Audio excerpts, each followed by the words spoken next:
உங்களை பார்த்து ஆண்டு சொல்கிறார், என் மகனே கர்த்தர் காரியத்தை வாய்க்க பண்ணுவார், என் மகளே கர்த்தர் காரியத்தை வாய்க்க பண்ணுவார். நீங்கள் என்ன செய்கிறீங்களோ அது வாய்க்கிறது என்பதை சுற்றிலும் இருக்கிற மக்கள் பார்க்கும்படி செய்வார்.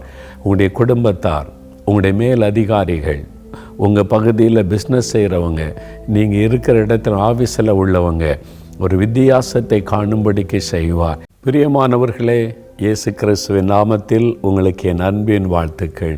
அவருடைய கரம் நம்மை அற்புதமாய் பாதுகாத்து நடத்தி வந்தது. கர்த்தருக்கு ஸ்தோத்திரம். தேவன் என்ன ஆசீர்வாதம் வைத்திருக்கிறார். இந்த மாதத்தில் நான் எதிர்பார்க்கிற நன்மை நடக்குமா? இதுவரைக்கும் நான் எதிர்பார்த்து வந்த நன்மைகள் தடைப்பட்டு தாமதமாகி கொண்டே இருக்கிறது. கர்த்தர் எனக்கு நன்மையானதை செய்து என்னை மகிழ பண்ணுவாரா? ஒரு எண்ணம், ஒரு சிந்தை உங்களுக்குள்ளே காணப்படலாம். சிலர் ஆண்டவர் எப்படி நடத்தினாலும் சரி, தேவன் எனக்கு என்ன வாக்கு கொடுத்தாலும் சரி, அப்படி எண்ணத்தோட விசுவாசத்தில் உறுதியாக இருக்கிறவங்களும் இருக்கிறீங்க. உங்களுக்காக தேவனை துதிக்கிறேன். நான் உங்களுக்காக ஜெபித்த போது ஆண்டவர் ஒரு வசனத்தை தெளிவாக எனக்கு காண்பித்து, இதை என் பிள்ளைகளுக்கு சொல்லி அவர்களுக்காக ஜெபம் பண்ணு என்று ஆண்டவர் சொன்னதுனால அந்த வார்த்தையை உங்களுக்கு அறிவிக்கும்படி நான் இருக்கிறேன். 37வது சங்கீதம் 5வது வசனம். 37வது சங்கீதம் 5வது வசனம். உன் வழிகளை கர்த்தருக்கு ஒப்புவித்து அவர் மேல் நம்பிக்கையாயிரு, அவரே காரியத்தை வாய்க்க பண்ணுவார். கர்த்தர் காரியத்தை வாய்க்க பண்ணுவார். உங்களை பார்த்து ஆண்டு சொல்கிறார், என் மகனே கர்த்தர் காரியத்தை வாய்க்க பண்ணுவார், என் மகளே கர்த்தர் காரியத்தை வாய்க்க பண்ணுவார்.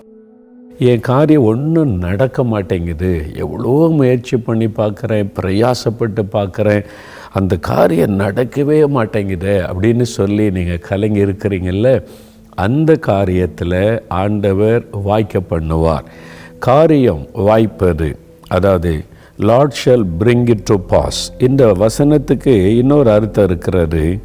அதாவது சித்திக்க பண்ணுவது, காரியத்தை சித்திக்க பண்ணுவது, அல்லது ஜெயம் கொடுப்பது, அது சக்ஸஸ் ஆக்கி கொடுப்பது, ஆசீர்வதிப்பது. ஆதியாகமம் 39:3 வாசிக்கும்போது யோசேப்பு என்ற வாலிபனை குறித்து வேதம் சொல்லுகிறது. யோசேப்போடு கூட கர்த்தர் இருந்தார், அவன் செய்தது எல்லாம் கர்த்தர் வாய்க்க பண்ணினார். யோசேப்பு எதை செய்தாலும் அது வாய்க்கிறது. அதை அந்த வீட்டு எஜமான் பார்த்து ஆச்சரியப்படுகிறான். இந்த வாலிபன் எதை செய்தாலும் சக்ஸஸ் தான், அது ஆசீர்வாதம் தான், அப்படி நடக்கிறதே என்று பார்க்கிறான். காரணம், காரியத்தை வாய்க்க பண்ணுகிற கர்த்தர் அவனோடு கூட இருந்தார். உங்கள் வாழ்க்கையிலையும் நீங்கள் என்ன செய்கிறீங்களோ அது வாய்க்கிறது என்பதை சுற்றிலும் இருக்கிற மக்கள் பார்க்கும்படி செய்வார்.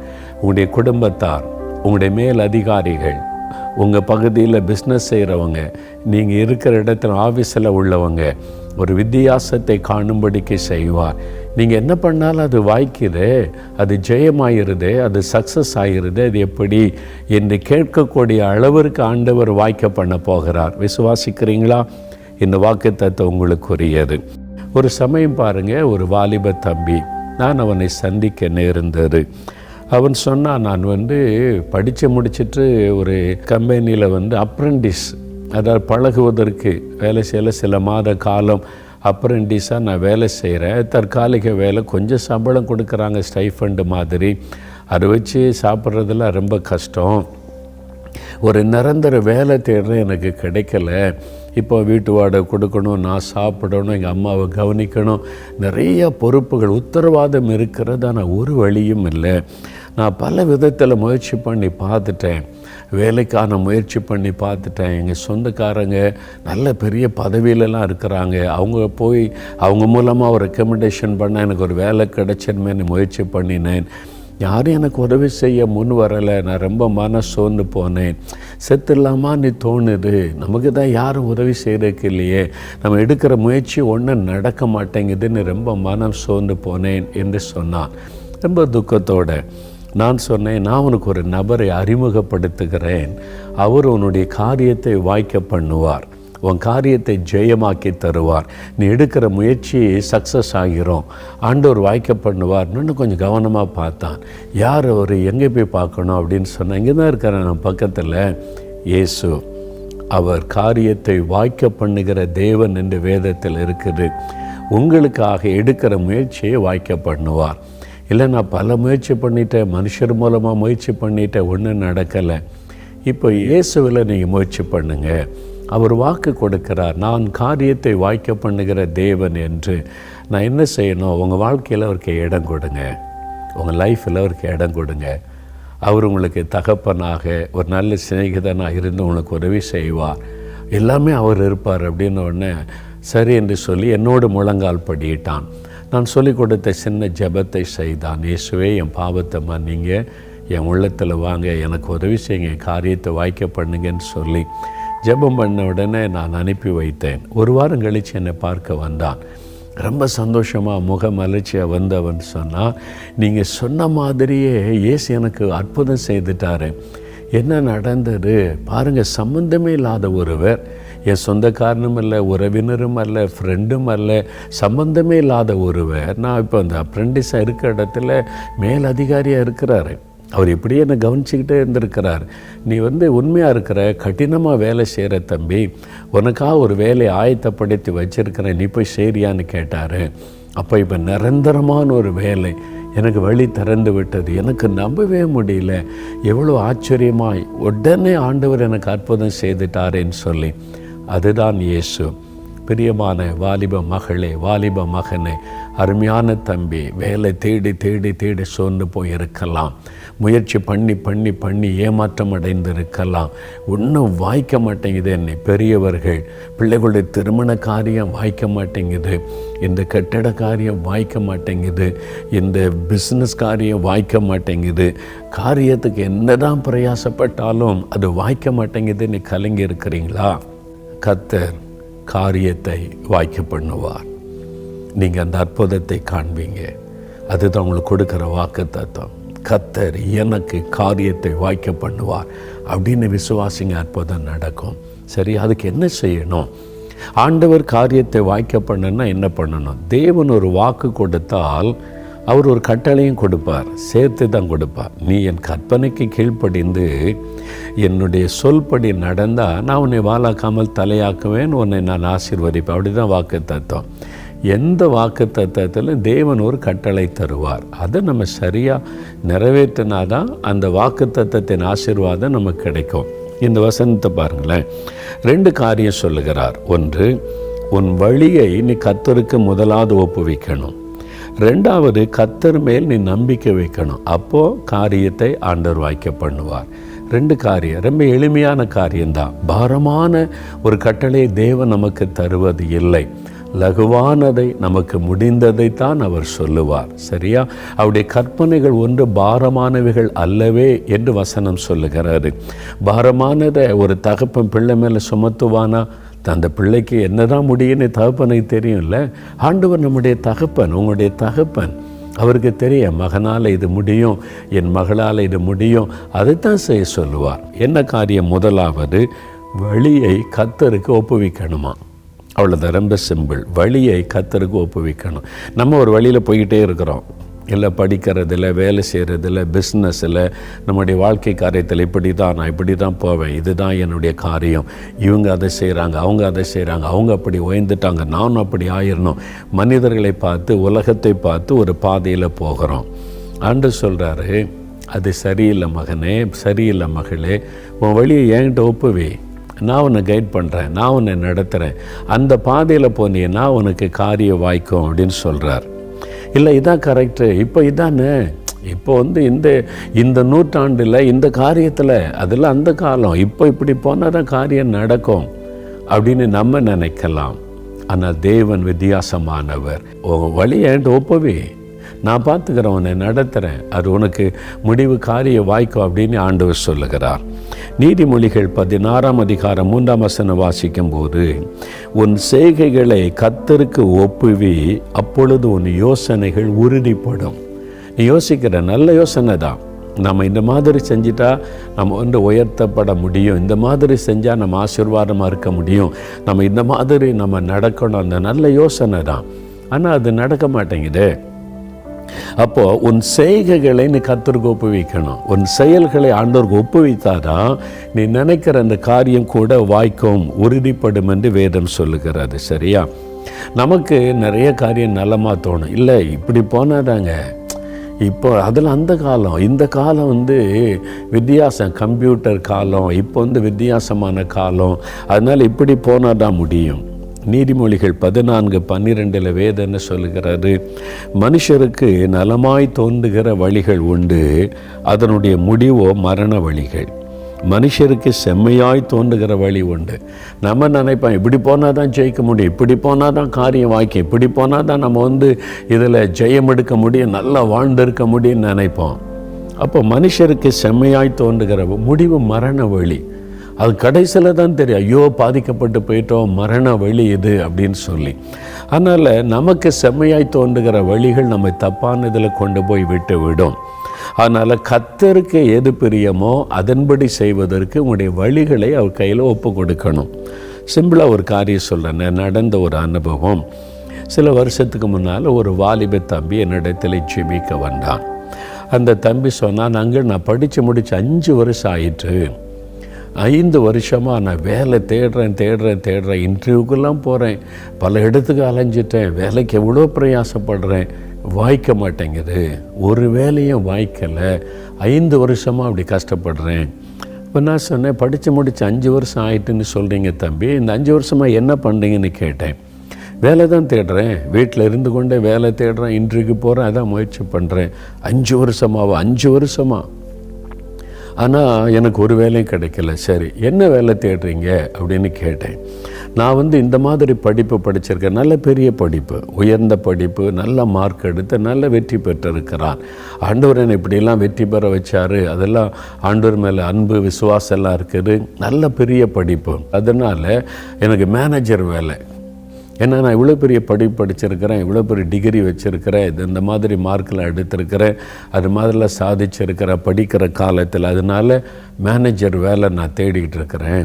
அதில் ஒரு லீடர் எனக்கு கீழே பலர் வேலை செய்யணும், லீடர்ஷிப் அதிலெல்லாம் எனக்கு திறமெல்லாம் இருக்குது, அதனால் அந்த மாதிரி ஒரு வேலை தேடுறேன் அப்படின்னு.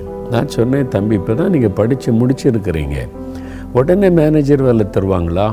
அவனுக்குள்ளே ஒரு எண்ணம் பார்த்தீங்கன்னா, நான் இவ்வளோ படிச்சிருக்கிறேன், எனக்குள்ள திறமை இருக்குது, படிக்கிற காலத்தில் பல காரியத்தில் சாதிச்சிருக்கிறேன், என்னுடைய அனுபவங்களை வச்சு எனக்கு மேனேஜர் வேலை, இப்போ எடுத்தவொடனே ஏசி ரூமில் உட்காரணும், அப்படியே நான் மேனேஜராக இருக்கணும், என்னை கீழே அனைகர் கை கட்டி வேலை செய்யணும், இதுதான் அவனுடைய சிந்தனை, அவனுடைய வழிகள். நான் சொன்னேன், தம்பி எடுத்த உடனே யார் மேனேஜர் வேலை தருவாங்களா, லீடர்ஷிப் கொடுப்பாங்களா? சின்னதுலேருந்து தான் நான் மேலே வரணும். அங்கே ஆண்டவர் என்ன சொல்லியிருக்கிறாரு, நம்ம விரும்பி கேட்டால் செய்வேன்னு சொல்லியிருக்கார்ல. நான் விசுவாசிக்கிறேன், ஆண்டவர்கிட்ட விருப்பத்தோடு கேட்குறேன், விசுவாசத்தோடு கேட்டால் தருவேன்னு சொல்லியிருக்கார்ல. அதனால் எனக்கு லீடர்ஷிப் தான், மேனேஜர் தான், அதை ஜெபிச்சுக்கிட்டு இருக்கிறேன். நான் சொன்னேன், சரி தம்பி, உன் விசுவாசத்தை ஆண்டவர் கனப்படுத்துவார், உன்னை மேனேஜர் நிலைமைக்கு கர்த்தர் உயர்த்தி கனப்படுத்துவார். உடனே செய்ய மாட்டார். இனி அதில் தான் புரிந்து கொள்ளணும். உன் வழி கர்த்தருக்கு ஒப்பு கொடுக்கணும். நீ ஒரு வழியில் போயிட்டுருக்கிற இப்படி தான் சொல்லி, அது விசுவாசம், அதெல்லாம் உண்மை தான். விசுவாசம், ஆண்டவர் மேலே அன்பு எல்லாம் கரெக்ட் தான். ஆனால் தாவீதை ஆண்டவர் சின்ன பையனாக இளம் வாலிபனாக இருக்கும் போது ராஜாவை அபிஷேகம் பண்ணிட்டார், தீர்க்கதரிசியை வச்சு. அவனுக்கே தெரிஞ்சிட்டு கர்த்தர் அபிஷேகம் பண்ணிட்டார்னு.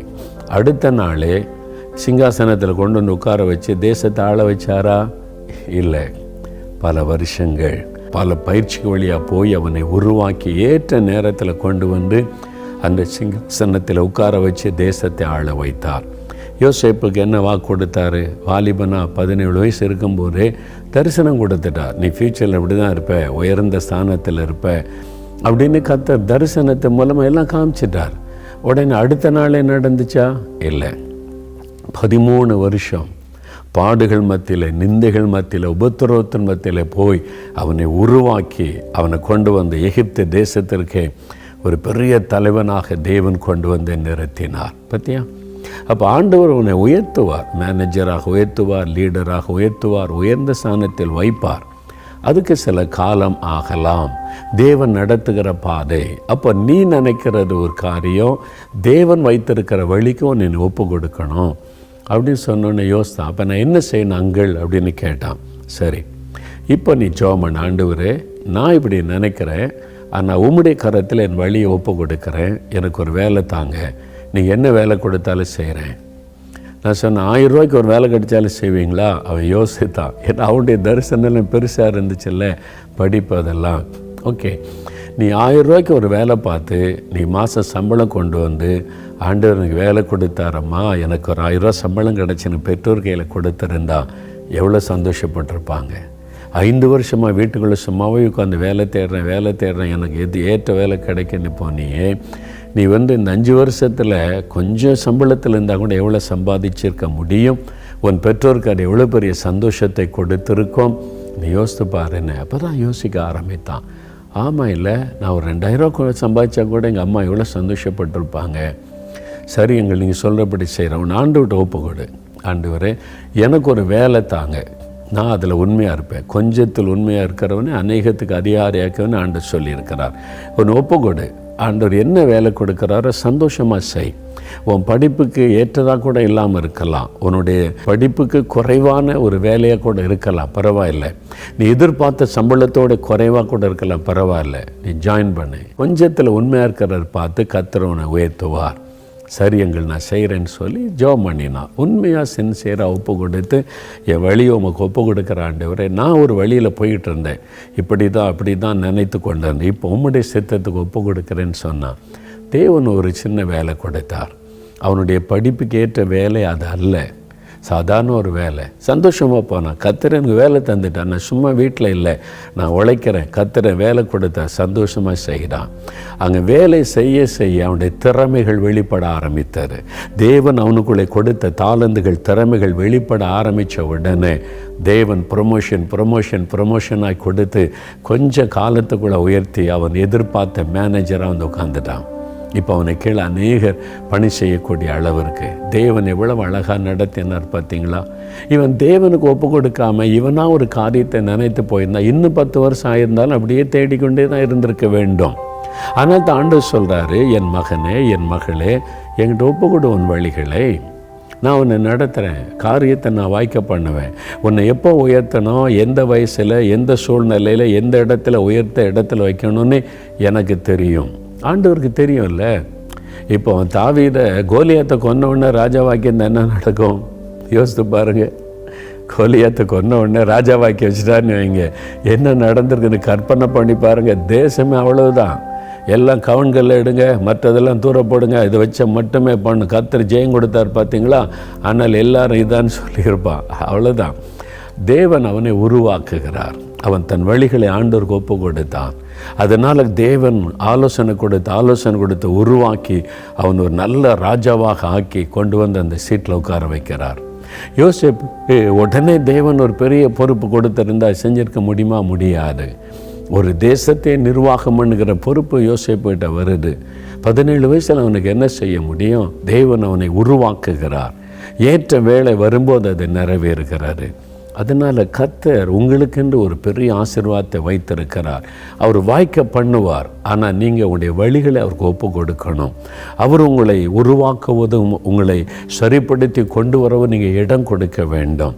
அவருக்கு தெரியும் ஒரு நல்ல தகப்பன், அவர் உருவாக்குகிற நல்ல ஒரு குயவன்.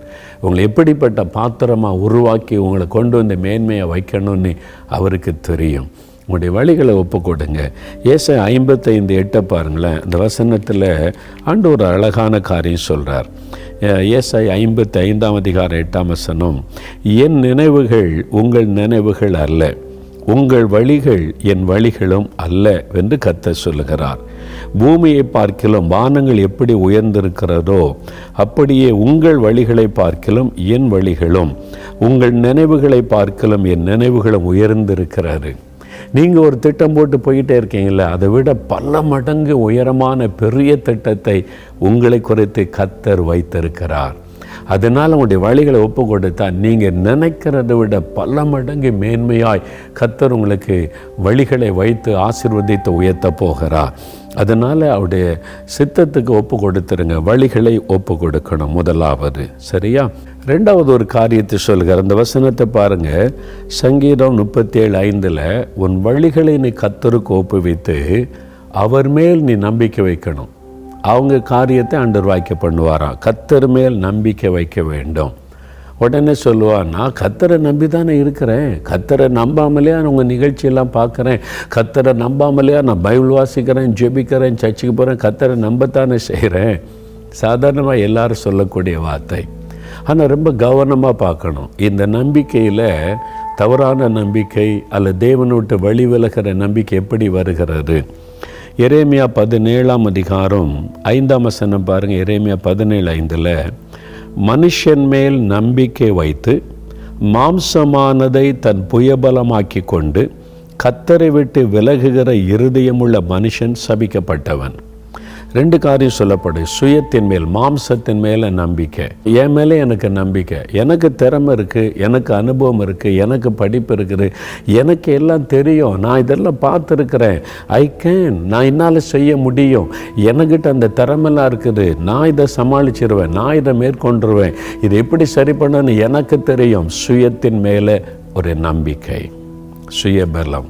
அப்படி இல்லைன்னா எங்கள் சித்தப்பா பெரிய ஆஃபீஸராக இருக்கிறாரு, நான் அவரை பார்த்துருவேன், எங்கள் மாமா காவல்துறையில் பெரிய ஆஃபீஸர், அவரை பார்த்தனா போதும் காரியம் சரியாயிரும், இந்த அமைச்சரை எனக்கு தெரியும், இந்த எம்எல்ஏவை எனக்கு தெரியும், இவங்களை தெரியும், அவங்க மூலமாக செஞ்சிடலாம், ஐயோ இங்கே எனக்கு தெரிஞ்ச ஆள் இருக்குது, அப்புறம் என்ன, சரி ஜெபம் பண்ணிட்டு போவோம், ஜெபம்லாம் பண்ணுவோம், பைபிள்லாம் வாசிப்போம். அந்த நம்பிக்கை யார் மேலே? ஒரு மனிதன் மேலே.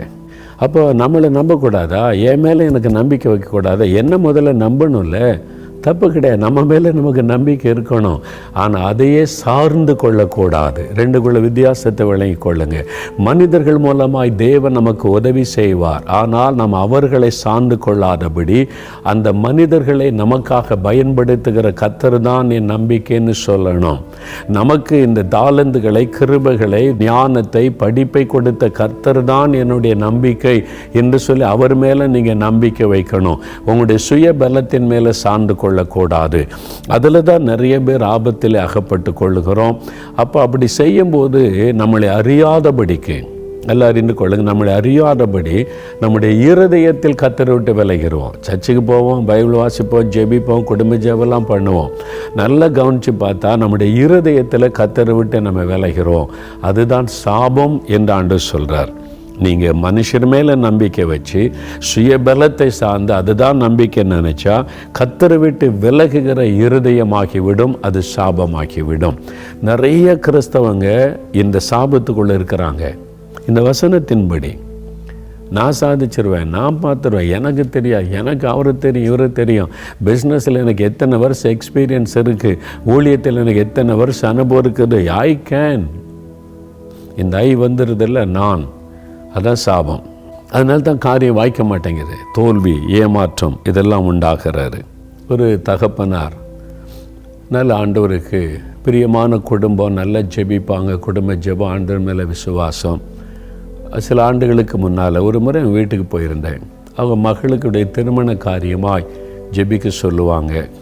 மகளுக்கு முதல்ல ஒரு வேலை கிடைக்கணும் தம்பி, அவங்க டீச்சர் ட்ரைனிங்லாம் முடித்ததுனால ஒரு வேலை கிடைச்சிட்டா அதுக்கேற்றபடி வரன் வந்துடும், நல்ல வாழ்க்கை அமைச்சு கொடுத்துடலாம், அதுக்காக ஜெபிக்கணும். இன்றைக்கி வேலை கிடைக்கிறது தான் பெரிய கஷ்டமாக இருக்குது, படித்து முடித்து இத்தனை வருஷம் ஆச்சு, எவ்வளோ முயற்சி பண்ணுறோம், ஜெபம் பண்ணணும், கர்த்தர் தருவார், வேலை கிடைச்சிட்டா திருமணமும் ஒழுங்காயிரம், ஆசீர்வாதமான வாழ்க்கை. சரி ஜெபம் பண்ணுவோம், ஆண்டவர் உங்களை வெட்கப்பட விட மாட்டார்னு ரொம்ப கருத்தாக ஜெபம். அப்புறம் ஒரு முறை சில மாதங்கள் கழித்து போயிருந்தா அப்போ ரொம்ப சந்தோஷமாக, நான் எப்படி இருக்கேன், மகளுடைய வேலை கிடைச்ச மாதிரி தான். மாதிரின்னா வேலை கிடைச்சிட்டு எப்படி சொல்கிறீங்க அப்படின்னு கேட்டேன். அவங்க சொன்னாங்க, எம்எல்ஏ போய் பார்த்தேன், அவர் நமக்கு பழக்கமானவர் தான், அதனால் அவர்கிட்ட போய் பேசினோடனே அவர் சொன்ன, அங்கிள் நீங்களே வந்திருக்கிறீங்க, நம்ம கவர்மெண்ட் ஸ்கூலில் ஒரு டீச்சர் ரிட்டையர்ட் ஆகுறாங்க, அந்த வேலை உங்கள் மகளுக்கு தான், அதனால் நீங்கள் பயப்படாமல் போங்க, உங்கள் மகளுக்கு அப்பாயின்மெண்ட் கொடுக்கப்பட்டுரும், எவ்வளோ காலமாக அவங்கள வேலைக்கு பிரயாசப்படுறாங்க, அதனால் வேலை கிடச்சிரும், நான் பார்த்துக்கிறேன், நீங்கள் போங்கன்னு சொல்லிட்டாங்க. எம்எல்ஏ நமக்கு ரொம்ப பழக்கமானவர், ரொம்ப அன்பாக பேசினார், அதனால் உங்கள் மகளுக்கு தானே வாக்கு கொடுத்துட்டாரு, அதனால் கிடச்சி ரிட்டையர்டு ஆக போகிறாங்க இப்போ அடுத்த மாதம், அப்போ வேலை கிடச்சிரும் அப்படி ரொம்ப சந்தோஷமாக சொன்னாங்க. ஜெபிக்கிறது கூட ஒரு மாற்றத்தை பார்த்தேன். முன்னால் சின்சியராக கருத்து ஆண்டவர் அப்போ தான் ஜெபிக்கிறவங்க, இப்போ கடமைக்கு அவர் ஜெபம், சரி ஜெபம் பண்ணுங்க அப்படின்னு சொல்லி வித்தியாசம் தெரிந்தது. சிலதெல்லாம் வந்துட்டால் நமக்கு தெரியுதில்ல வித்தியாசம். நம்ம யார் மேலேயும் நம்பிக்கை வச்சுட்டோம். ஏதோ ஒரு சூழ்நிலையில் நமக்கு நடக்க போகுதுன்னே ஒரு நம்பிக்கை வந்துட்டு, அப்போ நம்ம ஜெபம் இதில் ஆக்டிவிட்டீஸ்லாம் கூட மாற்றம் வந்துடும்ல. தெரிஞ்சுட்டு எனக்கு என்னப்பா இவ்வளோ நம்பிக்கையாக இருக்காங்க எம்எல்ஏ மேலேன்னு சொல்லிவிட்டு நானும் ஜெபம் பண்ணிட்டு போயிட்டேன். சில மாதங்கள் கழித்து மறுபடியும் ஒரு முறை அங்கே போன போது அவங்கள பார்க்க போனேன். எப்படி இருக்கிறீங்க, மகளுக்கு வேலை கிடச்சிட்டா அப்படின்னு வந்துட்டு பாருங்க கோபம் அவருக்கு. அவன் எம்எல்ஏவா ஏமாற்றிட்டான், எனக்கு அவ்வளோ வாக்கு கொடுத்தான், வீட்டில் போய் பேசினேன், உங்கள் மகளுக்கு தான் சொன்னான், அப்புறம் யாருடைய பணம் வாங்கிட்டு அவன் கொடுத்துட்டான், காசுக்காகத்தான் இது மாதிரி பண்ணுறான் பாருங்கன்னு சொல்லிட்டு அவரே குற்றம் சொல்லி பயங்கர கோபத்தில் பேசினார். நான் சொன்னாங்க அவர் மேலே தப்பு கிடையாது, அவர் மேலே தப்பு கிடையாது, நீங்கள் அவரையும் கோவப்படுறீங்க, நம்ம மேலே தான் தப்பு, நீங்கள் யோசிச்சு பாருங்கன்னு. என் மேலே தப்பு? ஆமாம், நீங்கள் ஒரு மனுஷனை நம்பினீங்கல்ல, எவ்வளோ நாள் கர்த்தர் என் மகளுக்கு ஒரு வேலை தருவார், கர்த்தர் என் மகளுக்கு நல்ல வாழ்க்கை அமைச்சு தருவார்னு நம்பிக்கொண்டு இருந்தீங்க. எப்போ தெரிஞ்ச எம்எல்ஏ நீ பழக ஆரம்பித்து அவர்கிட்ட போய் பேசி ஒரு வாக்கு கொடுத்தாரோ, இப்போ ஆண்டோடைய வாக்கை விட ஆண்டோடைய வல்லமை விட அவரை நம்ப ஆரம்பிச்சிங்க. ஏன்னா அதிகாரத்தில் இருக்கிறாரு, செஞ்சிருவார், உங்களை காட்ட முடியும். இது மனுஷ இயல்பு. அது ஒரு பெரிய பாவமாக நமக்கு தெரியாது. நீங்கள் நல்லா வசனத்தோடு ஒப்பிட்டு கருத்தாக பார்த்தா தான் நம்ம எங்கே வழி விலகிற சின்ன ஒரு கோடு அளவுக்கு தான் அந்த வழி விலகல் இருக்கும். நீங்கள் யோசித்து பாருங்கள். அப்போ எம்எல்ஏட்ட போகக்கூடாதா? கேட்கணும், போகலாம், உதவி கேட்கலாம், தெரிஞ்சவங்ககிட்ட தப்பே கிடையாது. ஆனால் நீங்கள் என்ன பண்ணியிருக்கணும், ஆண்டவரே எம்எல்ஏ வாக்கு கொடுத்துருக்கிறாரு, எனக்கு செய்வேன்னு சொல்லியிருக்கார், நல்ல இருதயத்தோடு சொல்லியிருக்கிறார், நல்லது. ஆனாலும் நான் அவருடைய வார்த்தையோ அவரையோ நான் நம்பவில்லை, உம்மை நம்பித்தான் நாங்கள் வாழுகிறோம். என் மகளுக்கு நீர் வேலை தருவீர், அது எம்எல்ஏ மூலமாகவும் ஆள் தர முடியும், அவங்க உதவி இல்லாமலும் தர முடியும். நீர் அவரை எங்கள் மகளுக்காக பயன்படுத்த முடியும், நீர் அவரை பயன்படுத்தினால்தான் இது வாய்க்கும், அதனால் நான் உம்மை நம்புகிறேன் அப்படின்னு ஸ்தோத்திரத்தை ஜெபிச்சிருந்தீங்கன்னா அதே எம்எல்ஏவை கொண்டு தேவன் உங்களுக்கு காரியத்தை செஞ்சிருப்பார். ஆனால் நீங்கள் ஆண்டவரை மறந்துட்டு எம்எல்ஏ மேலே உங்களுடைய விசுவாசம் போய்விட்டார். ஜபமும் பண்ணுவோம், பைபிளும் வாசிப்போம், நம்ம ஆவில நிரம்பி அந்நிய பாஷையும் பேசுவோம். அதே சமயத்தில் இதில் என்ன தப்புன்னு நினைப்போம். நீங்கள் வசனத்தோடு ஒப்பிட்டு கவனமாய் பார்க்கும்போது தான் எங்கே நம்ம கொஞ்சம் வழி விலகுகிறோம் என்பது தெரியும். அவனுடைய இருதயத்தில் கர்த்தர் மேலே உள்ள நம்பிக்கை ஒரு மனிதன் மேலே போய்விட்டார். அதனால தான் ஆண்டவர் பாருங்க ஒரு தடையை உண்டாக்கி, இப்போ எம்எல்ஏ மறந்துடுங்க, மற்றவங்கள மறந்துடுங்க, இயேசு அவரால் முடியும் உங்கள் மகளுக்கு ஒரு வேலை கொடுக்க. அவருக்கு தெரியாது, அவங்கள ரட்சித்த ஆண்டவருக்கு, உங்கள் குடும்பத்தை நேசிக்கிற ஆண்டவருக்கு தெரியாத நம்ம ஜெபிக்கலாம். நான் விசுவாசிக்கிறேன் தம்பி, ஜெபம் பண்ணுவோம், எல்லாம் ஜெபம் பண்ணோம். பாருங்கள், அடுத்த சில நாட்களுக்குள்ளாக நிரந்தரமான ஒரு வேலை. ஆச்சரியமாக சொன்னாங்க. ஒரு ஸ்கூலில் இருந்து கூப்பிட்டு அனுப்புனாங்க, அப்ளிகேஷன் கூட போடல, come and join in the school. கூப்பிட்டு வேலையில் ஜாயின் பண்ண வச்சுட்டு வேலைக்கு போய் சில நாள் கழித்து தான் அப்ளிகேஷனை வாங்கி கொண்டாங்க. நிரந்தரமான வேலை. ஏசு எவ்வளோ அற்புதமானவர் பார்த்தீங்களா? அவர் காரியத்தை வாய்க்க பண்ண வேண்டுமானால் உங்களுடைய நம்பிக்கை முழுவதும் அவர் மேலே இருக்கணும். அதனால தான் பாருங்களேன், சங்கீதம் 118 சங்கீதம் 8-9 பாருங்கள். இதுதான் வேதாகமத்தின் மத்திய வசனம் என்பதாய் சொல்லப்படுகிறார். பைபிளுக்கு ஒரு சென்டர் வேர்டு இதுதான் என்று சொல்லுகிறார்கள். 118 சங்கீதம் 8-9 மனுஷனை நம்புவதை பார்க்கிலும் கர்த்தர் பேரில் பற்றுதலாய் இருப்பதே நலம், பிரபுக்களை நம்புவதை பார்க்கிலும் கர்த்தர் பேரில் பற்றுதலாய் இருப்பதே நலம். மனுஷன் பிரபுக்கள், நமக்கு உதவி செய்யறதுக்கு நிறைய மனிதர்களை கர்த்தர் எழுப்புவார். ஆனால் உங்களுடைய நம்பிக்கை அந்த மனிதர்கள் மேலே அல்ல, அவர்களை பயன்படுத்துகிற கர்த்தர் மேலே இருக்கணும். உங்களுக்கு உதவி செய்ய ஆண்டவர் அதிகாரத்தில் உள்ளவர்களை பயன்படுத்துவார். எம்எல்ஏ, எம்பி, மினிஸ்டர், யாரையும் கர்த்தர் உங்களுக்காக பயன்படுத்த முடியும், பயன்படுத்துவார், தப்பு கிடையாது. ஆனால் உங்களுடைய நம்பிக்கை அவர் மேலே அல்ல, அவரை பயன்படுத்துகிற கர்த்தர் மேலே. ரெண்டுக்குள்ள வித்தியாசத்தை விளைக்கொள்ளுங்க. அதனால் நான் எந்த மனிதனை நம்பலை, நான் கர்த்தரை நம்பி இருக்கிறேன். அவர் யாரை கொண்டு எனக்கு உதவி செய்யணுமோ அவர் செய்வார். யார் மூலமாக எனக்கு இந்த அற்புதம் நடக்கணுமோ அவங்கள கர்த்தர் பயன்படுத்துவார். என்னுடைய நம்பிக்கை கர்த்தர் தான் அப்படின்னு நீங்கள் விசுவாசிக்கணும். நிறைய பேருக்கு என்ன நம்பிக்கை தெரியுமா? வேலை. எனக்கு இந்த வேலை இருக்குல்ல, இதை வச்சு இஎம்ஐ கட்டிடுவேன், வீடு வாங்கிடுவேன், பைக் வாங்கிடுவேன், எல்லாம் செஞ்சிடுவேன். வேலை மேலே நம்பிக்கை. வேலை மேலே நம்பிக்கை வைக்கக்கூடாது, அந்த வேலையை கொடுத்த கர்த்தர் மேலே நம்பிக்கை இருக்கணும். நான் படிச்சிருக்கேன்ல, இவ்வளோ படிப்பு படிச்சிருக்கேன், படிப்பு மீது பட்டத்தின் மீது நம்பிக்கை அல்ல, உங்களை படிக்க வைத்த, படிக்க கிருபை கொடுத்த, அந்த பட்டத்தை வாங்க வைத்த கர்த்தர் மேலே உங்களுடைய நம்பிக்கை இருக்கணும். நிறைய பேருக்கு பிள்ளைகள் மேலே நம்பிக்கை இல்லை, பிள்ளைகள் மேலே. ஒரு முதியோர் இல்லத்துக்கு ஒரு நாள் கூப்பிட்டுருந்தாங்க, ஒரு இதை பிரதிஷ்டை பண்ணுவதற்கு கட்டடம் போயிருந்தேன்.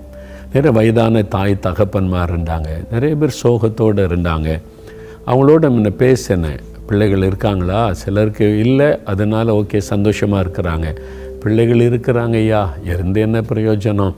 அவங்கள நம்பினேன், அவங்கள கஷ்டப்பட்டு படிக்க வச்சேன், ஆளாக்குனேன். நான் சம்பாதிச்ச பணத்தெல்லாம் போட்டு பிள்ளைகளை படிக்க வச்சு ஆளாக்கி வயசான காலத்தில் அவங்க கவனிப்பாங்கன்னு நம்பி இருந்தேன்.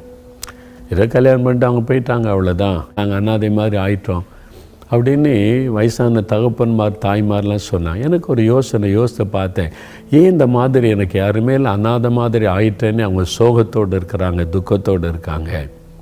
அவங்களுக்கு ஏசு இல்லையா? கர்த்தர் இல்லையா? ஆண்டவர் வாக்கு கொடுத்தார்ல, உலகத்தின் முடிவு பறிந்த சகல நாட்களில் கூட இருப்பேன்னே. பிள்ளைகள் கூட இல்லாமல் இருக்கலாம், ஏசு இருக்கிறார்ல, அவர் தானே நம்பிக்கை. அவரை நம்பித்தானே நீங்கள் வாழ்க்கையை அவர் கையில் ஒப்பு கொடுத்தீங்க. அப்போ யோசித்து பார்த்து எங்கே மிஸ்டேக்குன்னா, பேரண்ட்ஸ் நீங்கள் விளங்கி கொள்ளுங்க. நீங்கள் எங்கே தப்பு பண்ணுறீங்க அப்படின்னு சொன்னால், நீங்கள் வேலை செய்யும்போது கர்த்தரை நம்பி நல்லா ஜெபிக்கிறீங்க, ஆண்டவரே நீர் தான்ப்பா எங்களுக்கு எல்லாமே, எங்களை வேலையை ஆசீர்வதிங்க, சம்பளத்தை ஆசீர்வதிங்க, பிள்ளைகளை ஆசீர்வதிங்க, படிக்க வைக்கிறேன்னு எல்லாம் ஜெபம் பண்ணி விசுவாசத்தோடு செய்கிறீங்க. ஆனால் உங்களுடைய மனதன் உள்ளத்தின் ஆழத்தில் என்ன இருக்குது?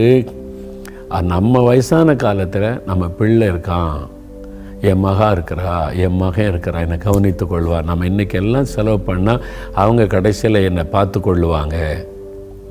உங்கள் நம்பிக்கை கடைசி காலத்தில் ஏசு இருக்கிறார் என்னை பார்த்து கொள்வான்னு சொல்லலையே.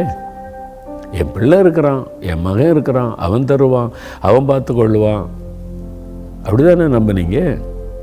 நீங்கள் என்ன சொல்லியிருக்கணும்?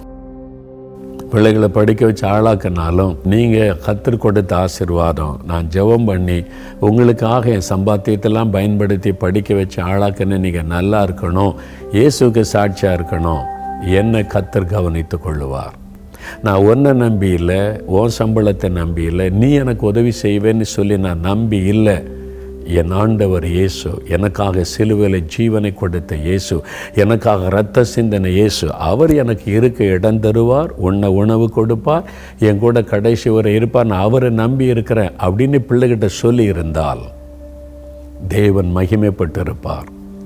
எந்த பிள்ளை உங்களுக்கு உதவி செய்ய மாட்டேன்னு நின்றாங்களோ அதே பிள்ளைகளை வைத்து தேவன் உங்களை போஷித்து நடத்த அவரால் முடியும். ஆனால் உங்கள் நம்பிக்கை யார் மேலே? பிள்ளைகள் மேலே. நிறைய பேருக்கு வியாபாரத்து மேலே நம்பிக்கை, வேலை மேலே நம்பிக்கை, சொந்தங்கள் மேலே நம்பிக்கை. அப்போ என் பிள்ளை மேலே நம்பிக்கை வைக்கக்கூடாதா? நம்பிக்கை வைக்கணும். என்ன சொல்லணும்? உன்னை கர்த்தர் ஆசீர்வதிச்சு என்னை பராமரிக்க உன்னை பயன்படுத்துவார். அப்படியே நீ இல்லாட்டா ஆண்டவருக்கு 1000 வழி காகத்தை கொண்டு போஷித்த தேவன், நான் உன்னை நம்பி இல்லை, என் கர்த்தரை நம்பி வாழுகிறேன், அவர் என்னை கடைசி வரை காத்து நடத்துவார்னு சொல்லுங்கள். உங்கள் வேலை நம்பிக்கையோடு செய்யுங்க, கர்த்தர் கொடுத்த வேலை. உங்கள் பிஸ்னஸ் கர்த்தர் கொடுத்த பிஸ்னஸ் நம்பிக்கையோடு செய்யுங்க. ஆனால் உன் நம்பிக்கை அது மேலே வைக்காதங்க. இப்போ ஊரடங்கு காலத்தில் பிஸ்னஸ் முடக்கப்பட்டு விட்டார், 3 மாதம் மூடிட்டாங்களே. அப்போ யார் உங்களை போஷித்தது? யார் உங்களை உடுத்து வைத்தது? ஏதாவது குறைவு இருந்ததா? நீங்கள் சொன்னீங்க, நான் சம்பாதிக்கிறேன், நான் உழைக்கிறேன், ராத்திரி மாதம் உழைக்கிறேன், அதனால் கடலை மூடிட்டாங்கல்ல. எங்கே போய் உழைச்சிங்க? எப்படி வந்தது? கர்த்தர் உங்களை போஷித்து உங்களை பாதுகாத்து நடத்தினாரா இல்லையா? அப்போ உங்களுடைய நம்பிக்கை யார் மேலே இருக்குது? கர்த்தர் மேலே இருக்கணும். அவர் தான் நம்பிக்கை. இந்த வேலை இல்லைன்னா இன்னொரு வேலை அவர் தருவார். அவருக்கு 1000 வழி இருக்குது. இதுதான் என் நம்பிக்கை கிடையாது. இந்த பிஸ்னஸ் என் நம்பிக்கை கிடையாது. இந்த பிஸ்னஸை ஆசீர்வதிக்கிற கர்த்தர் தான் என் நம்பிக்கை.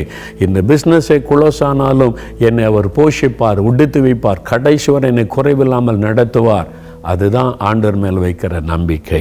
அதுதான் எரேமியா 17:7 கர்த்தர் மேல் நம்பிக்கை வைத்து கர்த்தரை தன் நம்பிக்கையாக கொண்டிருக்கிற மனுஷன் பாக்கியவான். கர்த்தர் தான் என் நம்பிக்கை. கர்த்தர் மேலே நம்பிக்கை வச்சது மாத்திரம் போதாது, கர்த்தர் தான், ஹீ இஸ் மை ஹோப். அவர்தான் என் நம்பிக்கை, அவர்தான் எனக்கு எல்லாம், அவர் பார்த்து கொள்ளுவார். இந்த வேலையே போனாலும், இந்த பிஸ்னஸே போனாலும், என் பிள்ளைகள் எல்லாம் என்னை கைவிட்டாலும் தேவன் என்னை நல்லா வைத்து பராமரிப்பார், உடுத்து வைப்பார், என்னை போஷிப்பார், என்னை கடைசி வரை காத்து நடத்துவார். அந்த விசுவாசம், அந்த நம்பிக்கை, அப்படி சொல்லி பாருங்க. உங்களுக்காக மக்களுடைய இருதயங்களை மாற்றுவார், பிள்ளைகளுடைய இருதயங்களை மாற்றுவார். அதனால எந்த சூழ்நிலையிலையும் கர்த்தர் மேலே வைக்கிற நம்பிக்கையை விட்டு விடாதங்க. அவர் தான் நம்பிக்கைன்னு சொல்லுங்க. நான் உங்களை நம்பி இருக்கிற ஆண்டவரே, வேற எது மேலே இல்லை, நீங்கள் தான் என் நம்பிக்கை, நீங்கள் என்னை கடைசி வரை நடத்துவீங்க. அப்போ ஆண்டவர் காரியத்தை வாய்க்க பண்ணுவார். நீங்கள் கர்த்தர் மேலே நம்பிக்கை வச்சுட்டா உங்கள் பிள்ளைகளுடைய இருதயத்தை மாற்றி அவங்க மூலமாகவே உங்களுக்கு நன்மை செய்ய முடியும். அவங்களே வராவிட்டாலும் நீங்கள் சம்பந்தப்படாத இடத்துலேருந்து உங்களுக்கு உதவி அனுப்பி உங்களை வாழ வைக்க கர்த்தராலே முடியும். அதனால் நீங்கள் கர்த்தர் மேலே நம்பிக்கை வைப்பதென்றால் உங்களுடைய படிப்பு, உங்களுடைய வேலை, உங்களுடைய பிஸ்னஸ், உங்களுடைய திறமை, உங்களுக்கு இருக்கிற வாய்ப்புகள், வீடு, நிலம், சொத்து எது இருந்தாலும் சரி, இதன் மேலே என் நம்பிக்கை கிடையாது, இதையெல்லாம் எனக்கு கொடுத்த கர்த்தர் தான் எனக்கு நம்பிக்கை, இதையெல்லாம் இழந்தாலும் என் கர்த்தர் என்னை அற்புதமாய் நடத்துவார் அப்படின்னு சொல்கிறீங்க பாருங்கள். அதுதான் கர்த்தர் மேலே வைக்கிற உண்மையான நம்பிக்கை. அந்த விசுவாசத்துக்குள்ளே நீங்கள் வந்துட்டீங்கன்னா உங்கள் காரியமெல்லாம் வாய்க்கும், காரியமெல்லாம் வாய்க்கும். இன்றைக்கி ஒப்பு கொடுக்குறீங்களா? ஆண்டவரே, நான் என் வழிகளை உமக்கு ஒப்பு கொடுக்குறேன். இன்று முதல் நீர்தான் என்னுடைய நம்பிக்கை. இனி என்ன சுய பலத்தை மேலே அல்ல, மனிதர்கள் மேலே அல்ல, நீர் எனக்கு கொடுத்த ஆசீர்வாதங்கள் மீது என் நம்பிக்கை அல்ல, நீர்தான் என் நம்பிக்கை, உன் மேலே தான் என் நம்பிக்கை வைப்பேன் அப்படின்னு சொல்லி ஒப்பு கொடுத்து பாருங்கள். காரியம் வாய்க்கும். நீங்கள் நினைக்கிற காரியம், நீங்கள் எதிர்பார்த்துருக்கிற காரியத்தை கர்த்தர் வாய்க்க பண்ணுவார். திருமண காரியம் வாய்க்கும், கற்பத்தின் கனி வாய்க்கும், வேலை காரியம் வாய்க்கும், பிஸ்னஸ் காரியம் வாய்க்கும். ஆண்டவர் வாய்க்க பண்ணுவார். ஆண்டவர் வாய்க்க பண்ண போகிறார். கர்த்தர் காரியத்தை வாய்க்க பண்ணுவார். நீங்கள் அதை காண போகிறீங்க. விசுவாசிக்கிறீங்களா? இப்போ நம்ம ஜெபிக்கலாமா? ஒரு நிமிடம் ஆண்டவருடைய சமூகத்தில் அப்படியே கண்களை மூடி அந்த வசனத்தை கண் முன்னால் நிறுத்தி ஆண்டவர் சொல்லுகிறார், உன் வழிகளை நீ கர்த்தருக்கு ஒப்புவி, உன் வழிகளை கர்த்தருக்கு ஒப்புவி மகனே, நான் காரியத்தை உனக்கு வாய்க்க பண்ணுவேன். ஒப்பு கொடுங்க. ஆண்டவரே, இதுவரை என் வழியிலே நான் நடந்தேன், நான் திட்டம் போட்டேன், நான் என்னுடைய பாதை அமைத்து கொண்டேன், நான் இப்படி தான் போவேன், இப்படி தான் நடப்பேன், இதுதான் இந்த காலத்துக்கு இப்படி தான் என்று நான் ஒரு வழியிலே போனேன். என்னுடைய தவறான வழிகளை மன்னியும். இன்றைக்கு உம்முடைய வழிக்கு என்னை ஒப்பு கொடுக்கிறேன், என் வழிகளை உமக்கு ஒப்பு கொடுக்கிறேன், உம்முடைய சித்தத்துக்கு ஒப்பு கொடுக்கிறேன், நீர் என்னை வழி நடத்த ஒப்பு கொடுக்கிறேன் என்று என்னை ஒப்பு கொடுக்கிறேன் ஆண்டவரே என்று சொல்லி ஒப்பு கொடுங்க. நான் உன் மீது நம்பிக்கை வைக்கிறேன். இனி சொந்த பலத்தின் மேலே நம்பிக்கை வைக்க மாட்டேன், மனிதர்கள் மேலே நம்பிக்கை வைக்க மாட்டேன். எத்தனை பேர் எனக்கு உதவி செய்தாலும் அவர்கள் மேலே என் நம்பிக்கை போகாது. என் கர்த்தர் அவர்தான் எனக்கு மனிதர்கள் மூலமாய் உதவி செய்கிறவர், அவர்தான் என் பிள்ளைகளை பயன்படுத்துகிறவர், அவர்தான் அதிகாரிகளை பயன்படுத்துகிறவர், அவர்தான் எனக்கு உதவி செய்யும்படி ஆட்களை எழுப்புகிறவர். ஆகவே மனிதர்கள் அல்ல, கர்த்தரே என் நம்பிக்கை, நீர்தான் என் நம்பிக்கை, நீர் காரியத்தை வாய்க்க பண்ணுவீர். நானுமே விசுவாசித்து ஆண்டவரே நீரே என் நம்பிக்கையாக இருக்கும்படி ஒப்பு கொடுக்கிறேன்னு சொல்லுங்க. தகப்பனே, யார் யார் தங்களுடைய வழிகளை உமக்கு ஒப்பு கொடுத்து கர்த்தரே என் நம்பிக்கை என்று தங்களை அர்ப்பணிக்கிறார்களோ, இந்த மகன், இந்த மகள், இந்த தாயார், இந்த தகப்பனார், இந்த குடும்பம், இந்த பிள்ளைகளுக்கு நீர் காரியத்தை வாய்க்க பண்ணும். உம்முடைய வாக்குத்தத்தத்தின்படி காரியம் வாய்க்கட்டும். இயேசு கிறிஸ்துவின் நாமத்தில் காரியங்கள் வாய்க்கட்டும். வேலை காரியங்கள் வாய்க்கட்டும் இயேசுவின் நாமத்தினால். திருமண காரியங்கள் வாய்க்கட்டும் இயேசு கிறிஸ்துவின் நாமத்தினால். இவர்கள் தங்களுடைய வழிகளை உமக்கு அர்ப்பணித்து விட்டபடியினால், உம்மையே நம்பிக்கையாய் ஏற்றுக்கொண்டபடியினால், கற்பத்தின் கனி வாய்க்கட்டும் இயேசுவின் நாமத்தினால். வீடு கட்டுகிற காரியம் வாய்க்கட்டும், பிசினஸ் காரியங்கள் வாய்க்கட்டும், படிப்பின் காரியங்கள் வாய்க்கட்டும், பிள்ளைகள் காரியங்கள் வாய்க்கட்டும். இயேசு கிறிஸ்துவின் நாமத்தில் அற்புதம் நடக்கட்டும். ஆண்டவரே, அவர்கள் வாங்க நினைக்கிற காரியங்கள் வாய்க்கட்டும், செய்ய நினைக்கிற காரியங்கள் வாய்க்கட்டும். இதுவரை தடைப்பட்டு போன காரியங்கள் இயேசுவின் நாமத்தில் வாய்ப்பதாக. சுகம் வேண்டும், விடுதலை வேண்டும் என்று ஜெபித்து அதை காணாதபடி கலங்கி நிற்கிறார்களே, இயேசுவின் நாமத்தில் சுகம் உண்டாகட்டும், விடுதலை உண்டாகட்டும். அவர்கள் ஜெபித்த காரியம் வாய்க்கட்டும், அந்த அற்புதங்களை காணட்டும் இயேசுவின் நாமத்தில். இந்த மாதத்தில் ஒவ்வொரு நாளும் காரியங்கள் வாய்ப்பதை கண்டு மகிழும்படிக்கு செய்யும். இயேசு கிறிஸ்துவின் நாமத்தில் அந்த அற்புதம் நடக்கிறதற்காக ஸ்தோத்திரம், ஸ்தோத்திரம், ஸ்தோத்திரம். உம்முடைய பிள்ளைகளுடைய துக்க மகிழ்ச்சியாய் மாறப்போகிறதற்காக ஸ்தோத்திரம் அப்பா. எப்பொழுதும் வாழ்நாள் முழுவதும் தான் எங்களுடைய வழிகளை உமக்கு ஒப்பு கொடுத்து உண்மையே நம்பிக்கையாய் வைத்து வாழ எங்களை அர்ப்பணித்துக் கொள்கிறோம். தொடர்ந்து எங்களை வழி நடத்தும். இயேசு கிறிஸ்துவின் நாமத்தில் ஜெபிக்கிறோம் பிதாவே. ஆமேன், ஆமேன். பிரியமானவர்களே, உங்களுடைய வழிகளை நீங்கள் கர்த்தருக்கு ஒப்புவித்து அவர் தான் என் நம்பிக்கை என்று அறிக்கையிட்டு அர்ப்பணித்ததுனால காரியம் வாய்க்கிறது. இன்றையிலிருந்து மாற்றத்தை காண்பீங்க. இதுவரை வாய்க்காத காரியம் இனி வாய்க்கும், அற்புதம் நடக்கும். வாழ்நாள் முழுவதும் இதை மனதில் கொள்ளுங்க. கடைசி வரைக்கும் கர்த்தர் தான் என் நம்பிக்கை, அவர் தான் எனக்கு எல்லாம், அவர் பார்த்து கொள்ளுவார், அவர் கவனித்து கொள்ளுவார் என்று சொல்லி முழுமையாக அவரை மேலே நம்பிக்கை வைத்து உடைய வழிகளை அவருக்கு ஒப்புவித்து அவர் பிரியமானபடி, அவருக்கு சித்தமானபடி நடப்பதற்கு அர்ப்பணித்து கொள்ளுங்க. ஒவ்வொரு நாளும் உடைய வாழ்க்கை இனிமையாக இருக்கும், சந்தோஷமாக இருக்கும், மகிழ்ச்சியாக இருக்கும். இயேசு கிறிஸ்துவின் நாமத்தில் உங்களுக்கு காரியங்கள் வாய்க்கிறது, அற்புதங்களை பார்க்க போகிறீங்க. ஆமேன், ஆமேன்.